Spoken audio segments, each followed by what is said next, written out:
So this, guys, is the second review. Remember, we're going to have a test at the end of the week. So this is review 2 here at the top of the form. We're also going to continue talking about seeking a job and first impressions. And today we're going to go into more detail and talk about filling out the job application. So with this review, remember a couple of days ago we talked about why it's important to be polite, dress professionally, be courteous and respectful when asking for a job application and seeking a job. And we also talked about the importance of first impressions. And remember that a first impression is the very first thing that an employer thinks about you.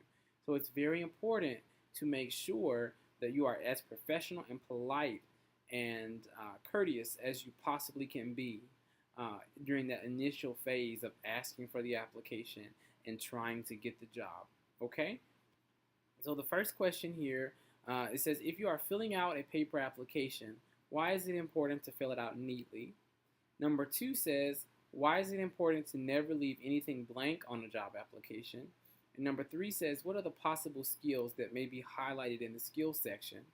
Number 4 says, what information goes in the education section of the application? And number 5 says, what should you write in the desired pay section of the application and why? All right? So let's go ahead and start with number 1. If you're filling out a job application and it's on paper, why is it important to fill it out neatly? So you want to make sure that the employer is able to read the job application. All right? If it's not neat, he or she may not be able to read it. They may not have your contact information, so it's important to make sure they can read it and that it's nice and neat. Also, neat handwriting looks professional, all right? They want people working that are professional, that have some skills. So write it, take your time, all right? Take your time when filling it out. Write it very neat, and you're not in a hurry, all right? Give it your best. And if you can't write it neat, you might ask someone to write it for you. Alright? So if you can't write it neat, it might be a good idea to ask someone to write it for you. Okay? That is perfectly acceptable. But remember, you may have to sign your name at the bottom of that application if it has a signature line. Number 2, why is it important to never leave anything blank on a job application? Well, remember, guys, that leaving things blank makes an employer think that you skipped that section, that you're careless, you rush to the application. So never leave it blank.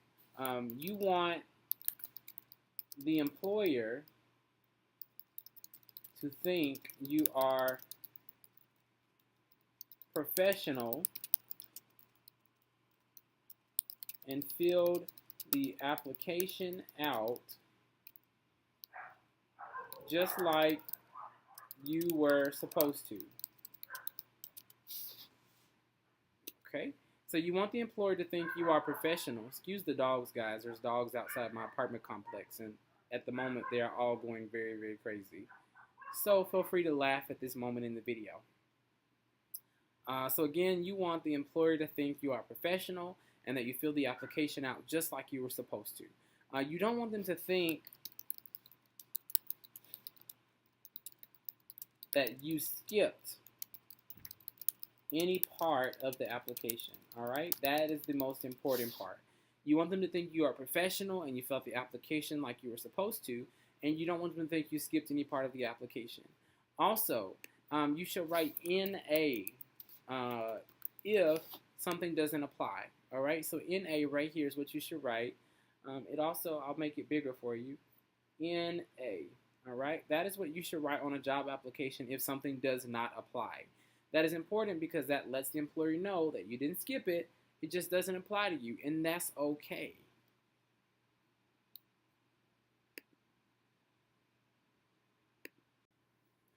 So number 3, moving right along, says, what are the possible skills that might be highlighted in the skills section? Let's take another look at the skills section so that we can know which type of skills will go there. Just to kind of refresh your memory a little bit on the application that we've been filling out in class. All right. Just a second, guys, while the application loads like it's supposed to. There we go. So the skills section is right here. I'm just going to make it very big for a second. So this is your skills section. It says, please list your areas of highest proficiency, special skills, or other items that may contribute to your abilities in performing the above mentioned position. So in this area, that is where you will be able to highlight your skills. And if you'll recall correctly, guys, we put some skills there. I think we've done the application twice already. We put some skills there. We talked about your computer ability. So it's basically your computer typing speed, so words per minute. And let's just say it's 40. That's what I want it to be by the end of the year. We also talked about your bilingual ability. So perhaps you speak English and Spanish, or Spanish and English. That is very, very important. Okay, guys, I'm back. Sorry about that. The neighbor's dog just got attacked by another dog. So that's what all that noise was while I was trying to record this video. So if anything can go wrong, it will, but we're going to keep it moving. So you might be bilingual and speak Spanish and English. It's also possible that you have some special organization skills, like maybe you're very good at organizing something, or maybe you have some other skills that I haven't mentioned, like perhaps you're able to design websites, so website design, lots of different possibilities. So this is what you can put in the area on the paper where it says, let me pull it back up, where it says what are the possible skills. So here we can write computer, words per minute, we can write the bilingual ability, we can write your organizational skills, and we can also write maybe website design, if that were some possible things that you were very good at. Okay, the next one says, what information goes in the education section of the application? So the education section, guys, is right here. This education section outlines your high school, college, and university, specialized training, and other education. So in the high school box, you want to write Sunrise Mountain High School. All right, that's the school that we go to, and it has the name. It wants the name and location. So it's Sunrise Mountain High School, Las Vegas, Nevada. You also want to write that you didn't graduate, but you're going to graduate. If you're a senior, it's going to be 2016 of July. Your major subjects of study are high school diploma. All right, so you want to just list the information from your education. For college and university, we're not there yet. So you're going to click NA, right, because it does not apply. That is what you want to be sure that you list. It does not apply. Specialized training, this is where you can write the vocational training, and then you can write that it was at Sunrise Mountain High School. Okay, vocational training, and the same thing, you did not graduate, but you will in 2016. And then over here for major subjects, you can go and list the details of your vocational training. So you learned about customer service and, of course, professionalism.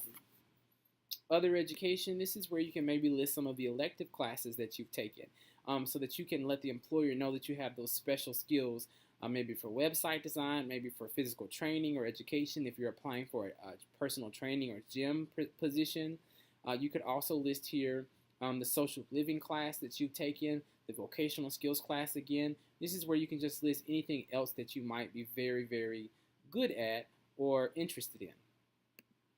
All right, so the educational section lists your high school, vocational training,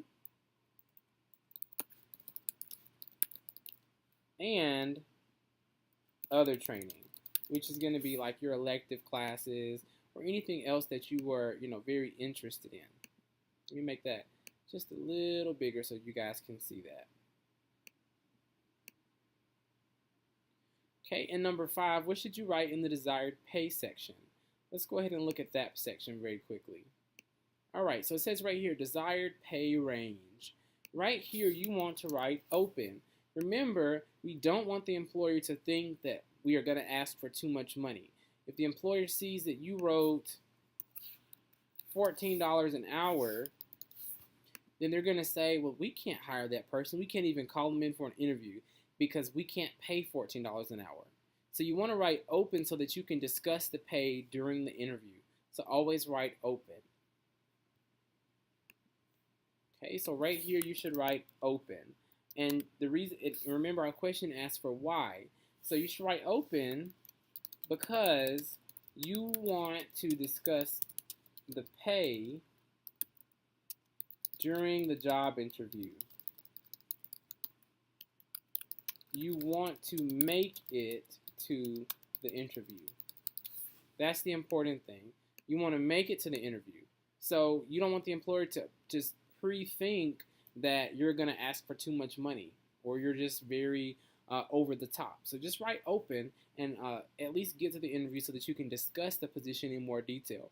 Because even if the position pays less than what you are willing to accept, you may still take the job because it's a job that may be a higher stepping stone for you in the future. It may give you some new skills. And everyone just needs to start somewhere. So make sure you write open. So what I want you guys to do is make sure that you fill out this page completely. And then I want you to proceed to the Blackboard lesson. And remember that we have a test at the end of this week. So make sure that you're studying this page and the study guide that we did a couple of days ago so that you're prepared for that test. If you have any questions, let myself or Ms. Kerbo know, and we'll be glad to help you.